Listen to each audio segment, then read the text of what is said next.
What's going on, guys? Welcome back to Everyday Sports Mania. In today's video, I'm going to be doing a recap of the Super Bowl 55 at Chiefs versus Buccaneers.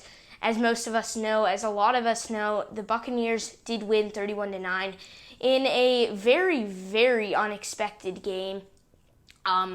Going into this game, people expected a high-scoring, very close showdown. That didn't happen. The Buccaneers did win by 23. And it was a much bigger margin of a score than everyone thought, including myself. So I'm going to just be going over the game, the stats, and I hope you guys enjoy, so let's get into it. So first I'm going to be going over the Patrick Mahomes and the Chiefs stat line. Overall, the Chiefs did not have a very good game. They didn't score a touchdown in this game.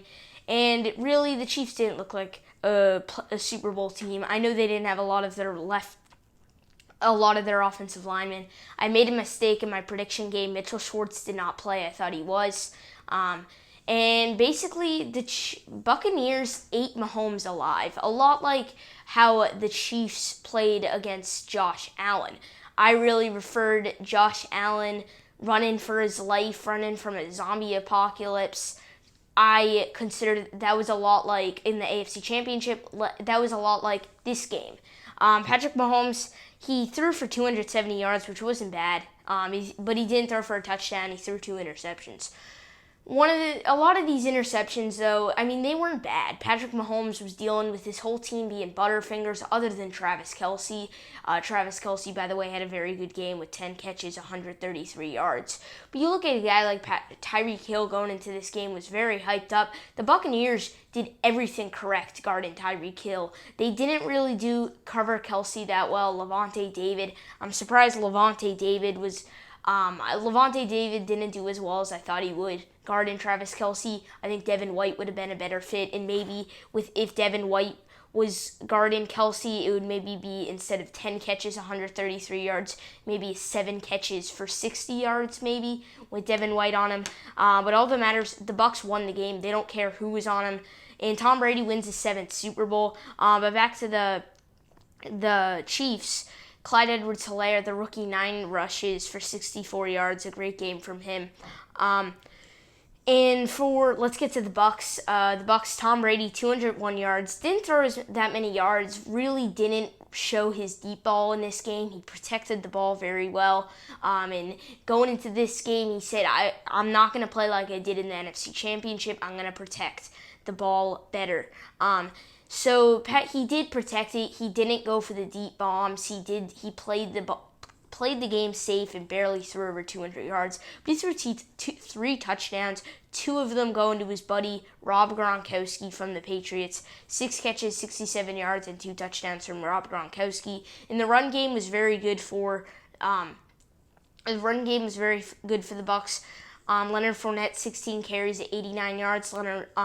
Ronald Jones, 12 carries, 61 yards. So overall, a very good game. Antonio Brown, by the way, got the touchdown catch. And I do not believe Le'Veon Bell got a rushing attempt, which was very interesting.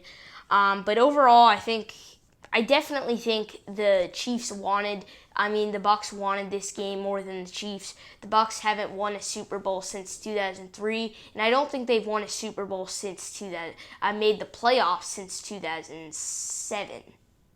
I don't think okay. And then the Chiefs, overall, they didn't look like they did last game. A lot of people are saying there were bad calls, and there wasn't amazing officiating, I would like to say. I think it was a very aggressive game, but the refs did what they're getting paid to do. It's not the same. The sport is more cautious. And years ago, they'd probably be for instance, I forgot who was doing it. Tyrann Mathieu shoved Mike Evans. Tyrann Mathieu shoved Mike Evans on. Brady was passing to Mike Evans, and Tyrann Mathieu shoves Mike Evans. They're not looking for it was a bad throw. It wasn't a catchable pass. But the reason why that flag was called was because of Mike Evans. It wasn't catchable. Tyrann Mathieu did not need to make contact on Mike Evans for the pass to be broken up, and that's what they're looking for. They're looking for, do you need to make contact to break up the pass. And if you do, then they don't want you to be aggressive. But if you don't, it's going to be a flag either way. So a lot of bad calls. I mean, I don't think they were bad calls. I think they were fine. And then there were a lot of questionable offsides calls. And then the peace sign Antoine Winfield did when he intercepted or broke up a pass from Tyreek Hill, because Tyreek Hill in the Week 11 showdown against the Chiefs, I believe, kept on doing this when he would, the peace sign, when he would run for a touchdown. Antoine Winfield got revenge. That was a flag. So a lot of flags in this game. And I think the Chiefs were just very mad. Tyrann Mathieu wasn't, if Tyrann Mathieu wasn't having a tantrum at the end of the first half, I think the Chiefs would have went into the half with a better mindset, and the Chiefs would have had a better game. But I think overall the Chiefs, they didn't look like they were a Super Bowl team. I think the Bucs would have had a better game than the Chiefs did. And now we got to now we need to talk about what this means for Patrick Mahomes and what this means for Tom Brady.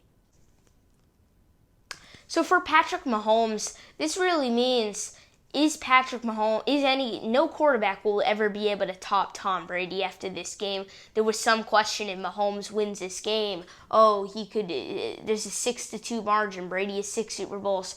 Mahomes has 2. And maybe Mahomes wins 4 in the future and he can pass Brady in Super Bowls. Yes, maybe Mahomes does become the GOAT if he beats Brady, but he didn't. And a 7-1 margin is not an easy margin to come back. Brady could win his 8th Super Bowl next year with the Buccaneers. So definitely Patrick Mahomes. I think Patrick Mahomes had a very good game. I think Patrick Mahomes had an above average game. He threw 2 interceptions, yes. He threw no touchdowns, yes. But Tyreek Hill did not play well, and the whole team was butterfingers except for Kelsey. And even Kelsey didn't have that good of a game. But then, let's get to Tom Brady. Tom Brady's now win his 7th Super Bowl, and he will never be topped. He has now asserted himself that he is the GOAT. Some people are saying Rodgers, some people are saying Breeze, some are saying Manning, some are saying Montana. What Rodgers can't beat Brady. Rodgers isn't good in the playoffs. 2, Brady beats Breeze Brady proved that he's better than Breeze. And Brady is easily better than Breeze. More yards, more touchdowns, and more Super Bowl wins. And then as for Peyton Manning just, I don't know. And then Joe Montana in this time of history probably wouldn't be the GOAT. So Tom Brady win his 7th Super Bowl. Tom Brady has asserted himself that he is the GOAT. I think Patrick Mahomes will be very good at one point, but Patrick Mahomes won't be the GOAT. Tom Brady has proved in this game that he is the GOAT. And this is meaning that he comes away, he goes at age 43, he goes into a new offense for the first time in 20 years in the Tampa Bay Buccaneers. After being with Bill Belichick. Bill Belichick had a very tough year with COVID. The whole team got COVID. Cam Newton's hard to coach with the whole change of completely different quarterbacks, had to change the system up, and then signing him late. So I think Bill Belichick had a decent year himself, but Tom Brady won a Super Bowl. Bill didn't make the playoffs, and that proves that Tom Brady can do it without Bill, and Bill sort of can do it without Brady. It's kind of questionable if Bill can really do it without Brady. We all know Brady can do it without Bill, but we don't really know if Bill can do it without Brady, just because of this strange year. But that's basically going to wrap up this video on Everyday Sports Mania. Tell me your thoughts in the comments down below and what you think of this game. Tell me how you think the halftime show was. Was it better than last year? It was definitely better than Super Bowl 52. Super Bowl 52 was atrocious. But I think it was a pretty good halftime show. Tell me in the comments down below what you think of the Super Bowl and what team do you think these teams will be back in the Super Bowl next year. But thank you guys for watching. We're on the road to 200 subs. My sub goal is by June 20th. Let's get 200 subs. But I hope you guys enjoy, and thanks for watching. Peace out.